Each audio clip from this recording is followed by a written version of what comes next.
Es una bendición tenerlo, es también amigo y hermano que ama al Señor y ama la palabra. Sí, está bien. Estamos muy contentos de verdad de estar aquí esta mañana. Nos hemos tardado mucho en venir. Vinimos la última vez hace 4 años. Así que espero que la próxima vez va a ser más seguido. Amamos mucho a Keith y a Laura, amamos mucho la iglesia también. Estamos muy contentos de conocerles. Vamos a llevárnoslos en el corazón a todos ustedes. Vamos a estar orando por ustedes. Y de verdad que estamos agradecidos con el privilegio que el Señor nos da de acompañarles esta mañana. Cuando vayan a Honduras, por favor, vayan a Impacto, ¿verdad? Tenemos Impacto en San Pedro, en Tegucigalpa. Avisen que van a andar ahí para poder atenderles. El pastor Keith me dio el privilegio de compartir esta mañana la palabra del Señor y me dio un tema y me dijo que hablara acerca de la iglesia. Y la verdad es que nosotros en Honduras con Keith pasábamos hablando de la iglesia todo el tiempo hablamos de la iglesia. Y recuerdo que los lunes nos reuníamos y decíamos, no vamos a hablar de la iglesia, hoy vamos a hablar de nosotros, pero siempre terminamos hablando de la iglesia porque la iglesia era algo tan especial en nuestros corazones. Así que hoy voy a compartir algo que es cerca de mi corazón, cerca del corazón de Keith también y más aún cerca del corazón del Señor. Me gustaría comenzar orando rápidamente y pidiendo la dirección del Señor para el estudio de hoy. Padre, te damos gracias por esa mañana, gracias porque podemos abrir tu palabra y meditar en ella juntos. Gracias porque podemos alabarte como iglesia, orar juntos, compartir nuestras vidas y luchas y mostrar el amor tuyo, usar nuestros dones para edificarnos los unos a los otros, Señor. Y es un regalo maravilloso el que nos das a través de tu iglesia. Te ruego que ahora que vamos a estudiar acerca del carácter y la vida de la iglesia, que puedas edificarnos y darnos claridad de tu voluntad en cuanto a lo que quieres de nosotros como iglesia. En el nombre de Jesús oramos. Amén y amén. Vamos a estar estudiando el libro de Hechos, capítulo 2, del versículo 41 al 47. Hechos, capítulo 2, del versículo 41 al 47. Hace un par de años regresó un hermano que se había ido a trabajar en Europa a la iglesia y me dijo, pastor, encontré una iglesia igual que la nuestra. Yo le dije, no te creo. Sí, me dice, igual, mira, las canciones iguales, la predicación igual. ¿Sabes? Hasta la gente se ve igual. Si no, este hermano está exagerando, dije yo, no puede ser. Pero cuando regresé a la casa, iba pensando en lo que este hermano me había dicho. ¿Cómo es que una iglesia en Honduras puede ser muy parecida a una iglesia en el otro lado del mundo y no nos conocemos? ¿Cómo puede ser tan parecida? Y recordé algunas cosas. Una es que la iglesia es de Cristo, ¿no? La iglesia es de Cristo. Y cuando nosotros hacemos iglesia, no pensando en nosotros, sino pensando en Jesús y en lo que a Él le gusta, ¿sabe? La iglesia va a ser muy parecida. Piénsalo, va a ser muy parecida. ¿Sabe cuál es el problema? El problema es que nosotros hacemos iglesia para la gente. Y entonces de pronto lo que le gusta a Hugo no le gusta a Keith. Y de pronto no me gusta a mí. Y si nosotros queremos agradar a la gente con la iglesia, entonces constantemente vamos a estar cambiando la forma en cómo hacemos iglesia. Pero si recordamos que la iglesia realmente es de Jesús y que lo único que a nosotros nos debe importar realmente es la gloria de Cristo, que Él sea glorificado, entonces, ¿sabes? La iglesia se va a aparecer. Porque ya no buscamos agradar a los demás, sino agradar a uno, agradar a Jesús. Algo muy importante también es que el Señor nos ha dado su palabra Y a través de su palabra nosotros podemos conocer el carácter de Dios y también podemos conocer cómo fue la iglesia en su comienzo. Y nuestra responsabilidad es solo apegarnos a lo que el Señor ha establecido que la iglesia debe de ser. En esta mañana vamos a estudiar 6 características de la iglesia primitiva que se ven aquí en este capítulo del libro de Hechos. 6 características de una iglesia bíblica y la meta es que el Señor pueda ayudarnos a ser como esta iglesia, la iglesia que el Señor fundó y que está aquí narrada en la Escritura. Vamos a ir entonces a Hechos 2, versículo 41. Dice entonces, los que habían creído o habían recibido su palabra fueron bautizados y se añadieron aquel día como 3,000 personas. El versículo está narrando qué pasó cuando el Espíritu Santo vino y cuando Pedro empezó a compartir el Evangelio. Dice que recibieron la palabra del Señor y fueron bautizados como 3,000 personas el día en que la iglesia comenzó. Y creo que aquí hay un principio importante acerca de cómo funciona una iglesia bíblica. Una iglesia bíblica funciona o crece por el Evangelio. Y este es el primer principio, crece por el Evangelio. Hermanos, tristemente hoy la iglesia, especialmente en Latinoamérica, ¿sabes? Crece porque se pelean los hermanos. Y entonces se pelean y se van y plantan otra iglesia. Y de repente en la iglesia, en la ciudad hay un montón de iglesias que son un montón de divisiones de hermanos peleados con otros hermanos. Pero sabes, la iglesia del Señor no fue diseñada para crecer por divisiones o por pleitos.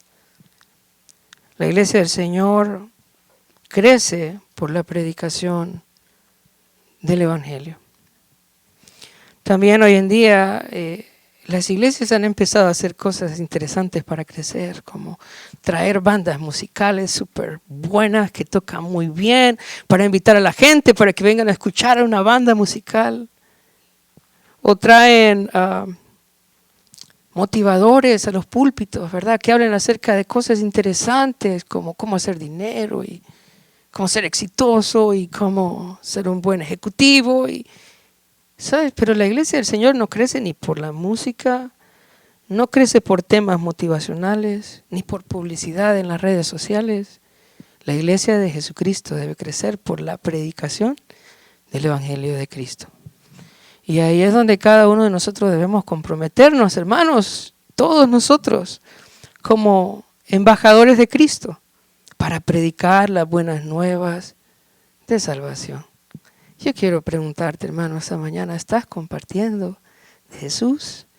Esa es la única razón por la cual nosotros estamos aquí en la tierra.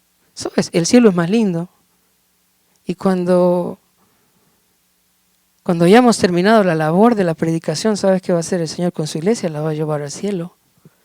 Pero mientras tanto estamos aquí. ¿Por qué? Porque tenemos una sola misión y es la predicación del Evangelio. Estas personas que recibieron a Cristo dice que fueron bautizadas en el versículo 41. Y en este tiempo, de pronto en nuestra iglesia, cuando alguien se bautiza, pues da un pequeño testimonio y nosotros como iglesia le aplaudimos. En el tiempo en donde se escribió el libro de los Hechos, cuando alguien se bautizaba era expulsado de la sinagoga, era expulsado de su familia, era la burla de su pueblo y representaba realmente una decisión seria, seguir a Jesús. Y estas personas recibieron a Jesús y lo recibieron de una manera real. ¿Y cómo podemos saberlo? Tomaron la decisión de bautizarse, aunque eso significaba ser despreciados por su familia, por su pueblo. Y dice que se añadieron a la iglesia 3,000 personas. Esta es el primero, entonces, característica de una iglesia bíblica, una iglesia verdadera. Crece por la predicación del Evangelio. Crece por la predicación del Evangelio. Ahora vamos a ver el versículo 42. Dice, y se dedicaban continuamente a las enseñanzas de los apóstoles, a la comunión, al partimiento del pan y a la oración. Entonces vemos en qué consistía el culto. Eso es importante. ¿En qué consistía el culto de la iglesia original o de la iglesia primitiva? Habían 4 elementos en el culto.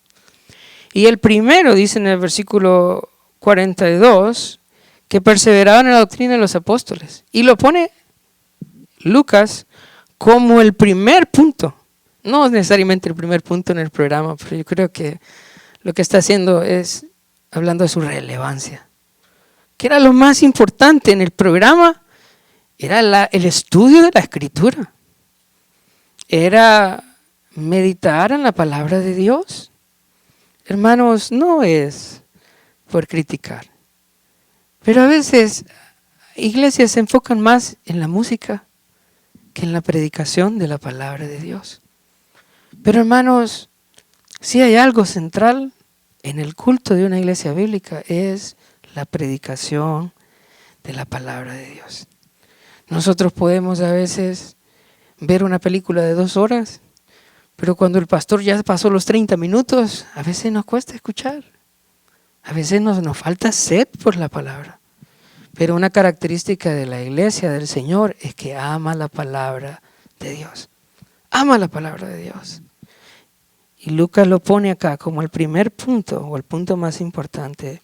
Seguidamente dice en el versículo 42, se dedicaban continuamente en la doctrina de los apóstoles y luego dice en la comunión unos con otros, hermanos. Este era el otro punto importante en el programa de la iglesia primitiva. La comunión los unos con los otros. Tristemente, hermanos, a veces nuestro servicio de adoración se vuelve como un evento en donde llegamos tarde y nos vamos temprano, ¿verdad? ¿Sabes? La iglesia del Señor no era así.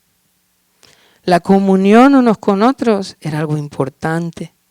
Y eso demanda de nosotros esfuerzo. ¿Esfuerzo para qué? Para llegar temprano y ver cómo uno puede ayudar, ¿verdad? Y cómo puede uno servir. Y también implica no salir a la carrera, ¿verdad? Si tiene hambre hay que traer un sándwich, algo, para no ir corriendo. ¿Sabe? La Biblia nos llama a exhortarnos unos a otros. Y la exhortación no es regañarnos, es animarnos. Una de las razones por las cuales nosotros nos congregamos no solo es para venir a adorar a Dios y recibir su palabra, sino para animarnos unos a otros. Y es necesario que después del culto no salgamos corriendo, sino que procuremos conocernos, conversar, animarnos tanto más sabiendo que aquel día se acerca. El Señor regresa.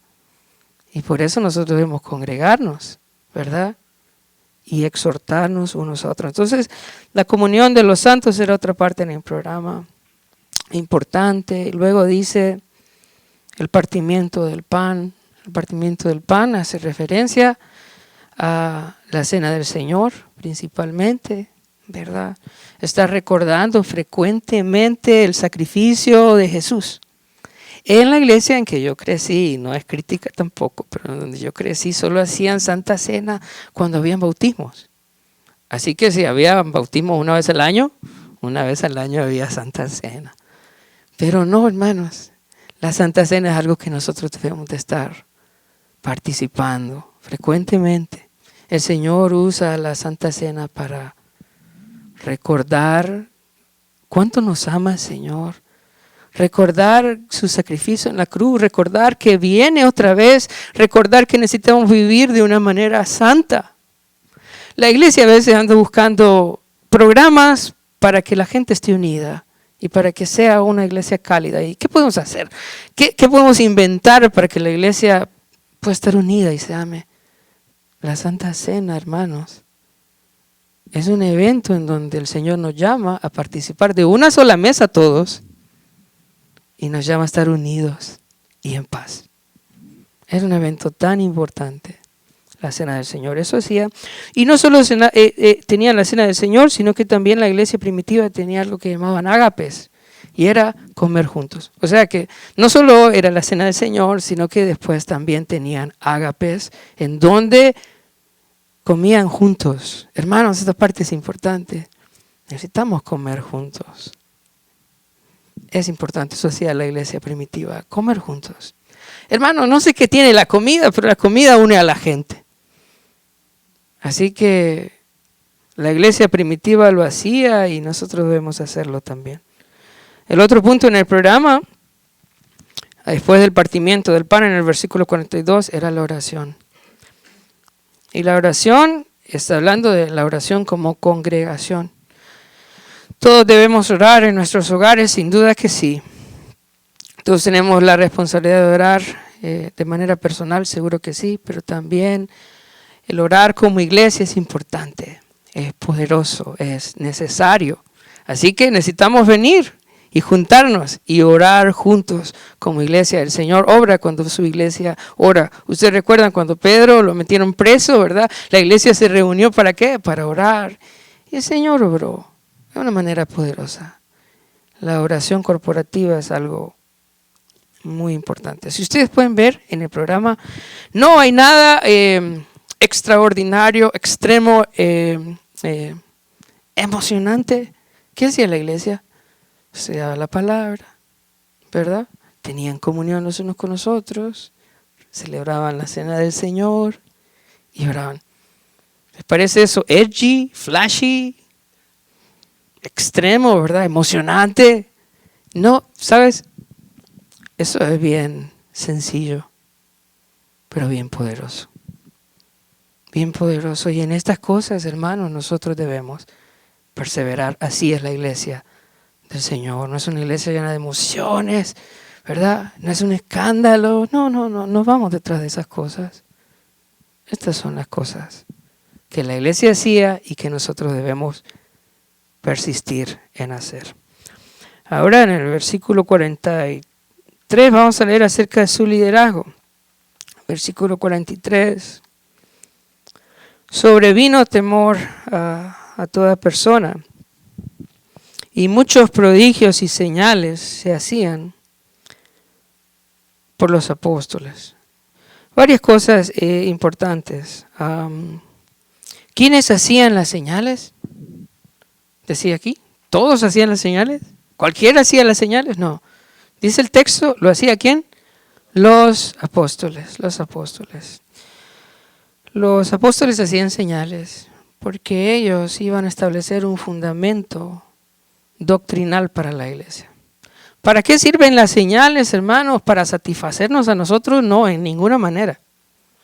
Las señales tienen un propósito. ¿Y cuál es el propósito? Era verificar que estos hombres eran hombres de Dios y que su mensaje era un mensaje que venía directamente de parte de Dios. Cuando leemos el libro de Hebreos, en el capítulo 2, versículo 4, dice que el Señor mismo estaba dando testimonio a través de estas señales de que este mensaje es verdadero. Esta es la razón por la cual el Señor permitió a los apóstoles hacer señales. Podemos creer nosotros que el Evangelio de Juan, que las cartas de Pedro, que el mensaje de Pablo vienen de parte de Dios.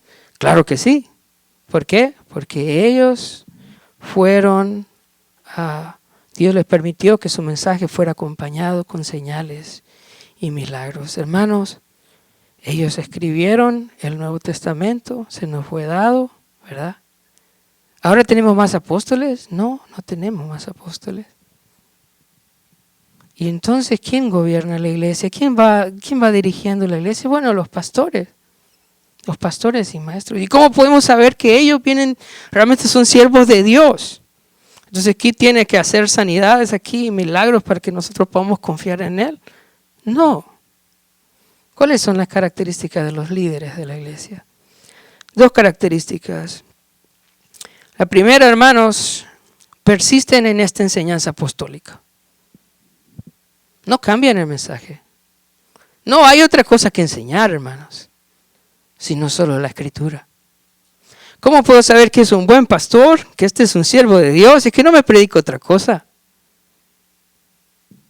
Mucho cuidado. Él como decía en el versículo 42, persevera en la doctrina apostólica, sigue enseñando lo que los apóstoles dieron a la iglesia, o está pervirtiendo el evangelio. Hermanos, ¿por qué razón vino Jesús? ¿Vino Jesús para hacernos ricos? ¿Vino Jesús para quitarnos todos nuestros problemas terrenales y hacer de esto el cielo? No. Jesús vino para morir en la cruz, para perdonar tus pecados y para poder reconciliarte con Dios. Para eso vino Jesús. Y un verdadero siervo del Señor insiste en la enseñanza de los apóstoles, que es Cristo. Cristo es el Mesías. Cristo es el Salvador del mundo. Entonces, la primera señal de un verdadero siervo de Dios es que persevera en la doctrina apostólica. Y la segunda es que tiene una conducta conforme a la palabra de Dios. Jesús nos advirtió de eso. Él dijo que iban a venir falsos maestros, ¿verdad? Él habló mucho de eso. En Mateo capítulo 7, habla acerca de un árbol bueno y un árbol malo. ¿Y el árbol bueno qué dice?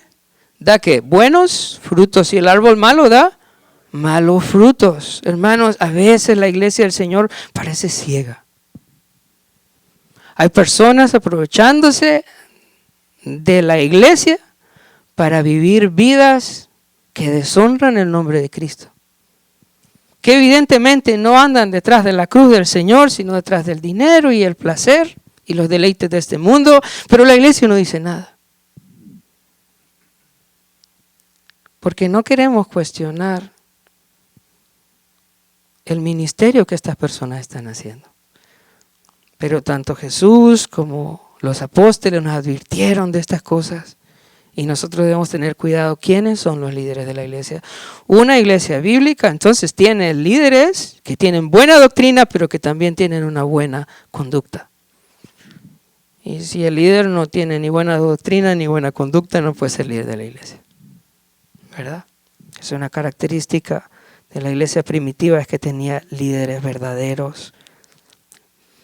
Muy bien, vamos a ir entonces ahora a la siguiente característica, en el versículo 44 y versículo 45.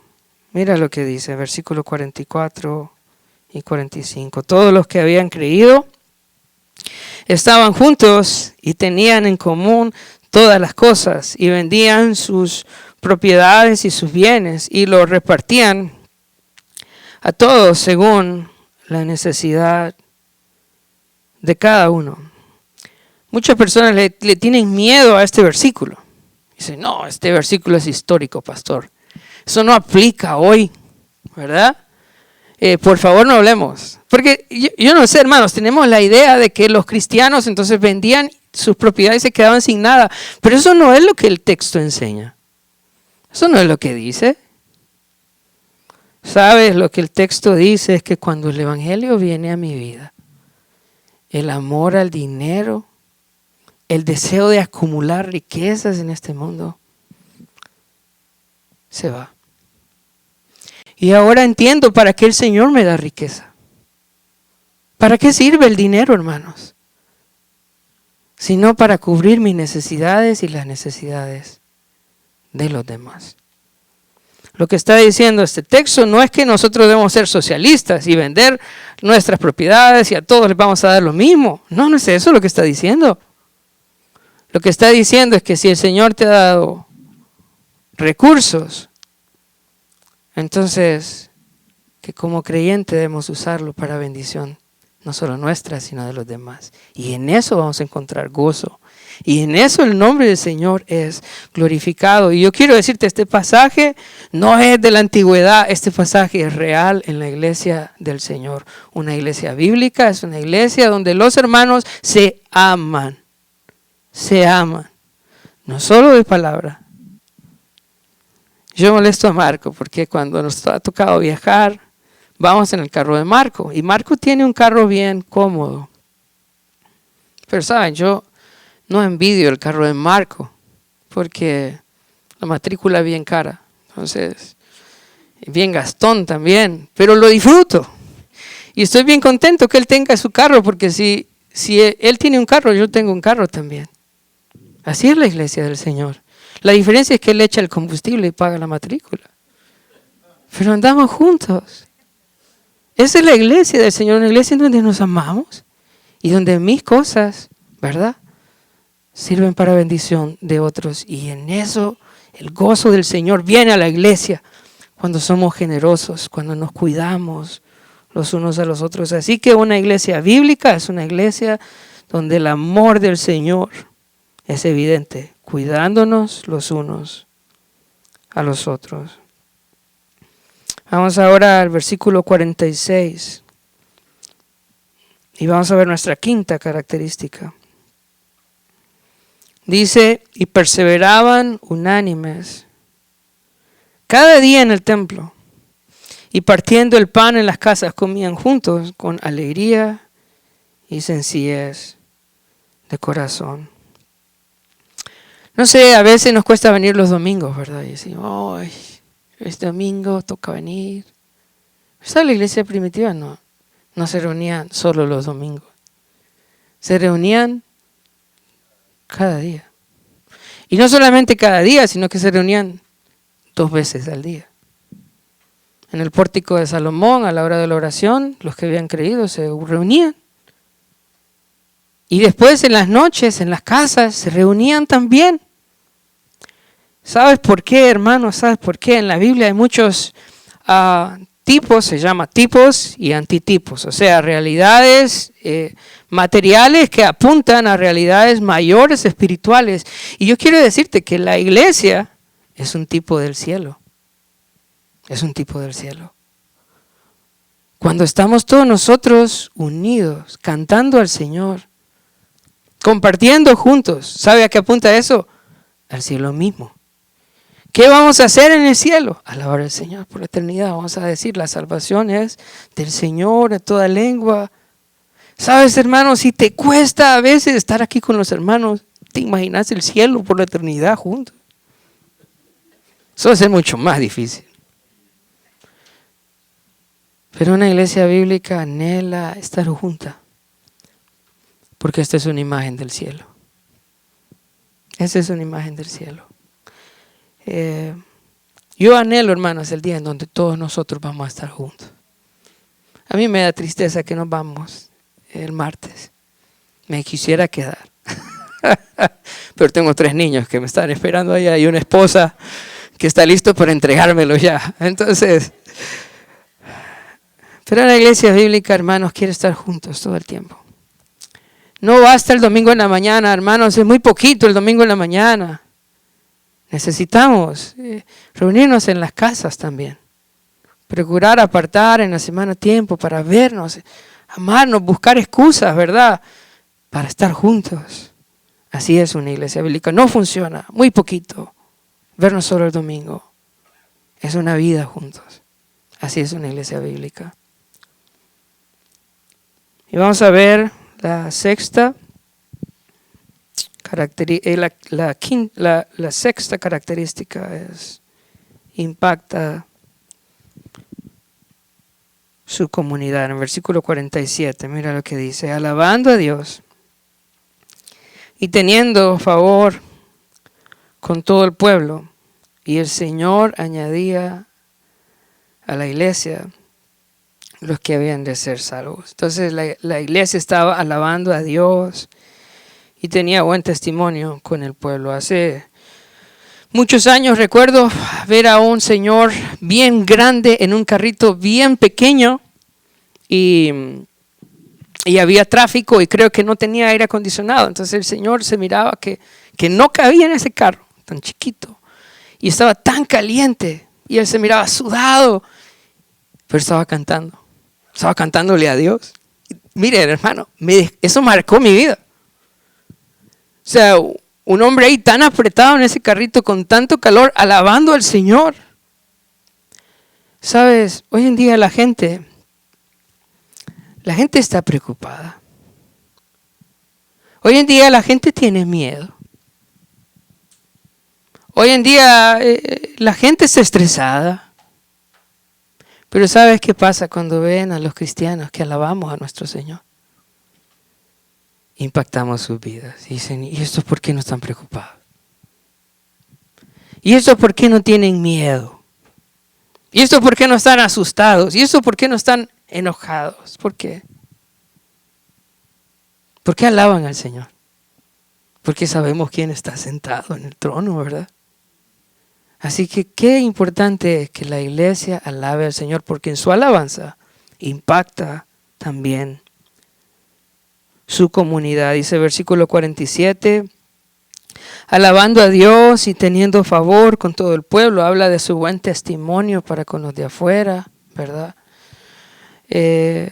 A veces cuando salimos del parqueo, hermanos, vamos con prisa, ¿verdad? Y a veces no somos muy amables ni con los hermanos en el parqueo. Pero la iglesia debe tener buen testimonio, no solo con los hermanos, sino con los de afuera también. Ser pacientes, no por nosotros, sino por el nombre de Cristo. Entonces dice, alabando a Dios y teniendo favor con todo el pueblo. Y este versículo, en el versículo 47, dice, y el Señor añadía cada día a la iglesia los que habían de ser salvos. Algunos interpretan este pasaje fuera de su contexto. El Señor va a añadir a su iglesia, ¿verdad? Él hace todo. Entonces, hermanos, este pasaje tiene un contexto. ¿Sabes cuál es el contexto? El contexto es la predicación del Evangelio y el contexto también es la vida y carácter de la iglesia. Cuando nosotros predicamos el Evangelio y somos una iglesia que se ama, una iglesia que vive conforme a lo que el Señor ha establecido en su palabra, ¿sabes qué va a hacer el Señor? El Señor va a añadir a los que han de ser salvos. ¿Cuál es nuestro trabajo entonces? Compartir el Evangelio. Y ser esa iglesia que el Señor quiere que nosotros seamos. Esa iglesia que el Señor ha establecido en su palabra. Para terminar, solo quiero desafiarte a recordar, la iglesia es de Cristo. Recuerda eso. La iglesia es de Cristo. Al único que queremos agradar nosotros es a Él. Y la segunda cosa que quiero recordarte es que el Señor nos ha dejado su palabra. Seamos una iglesia entonces que actúa conforme a la palabra de Dios. Que actúa conforme a la palabra de Dios. Seamos una iglesia bíblica. Vamos a orar. Padre, te damos gracias por este tiempo tan especial. Gracias por darnos tu palabra, Señor.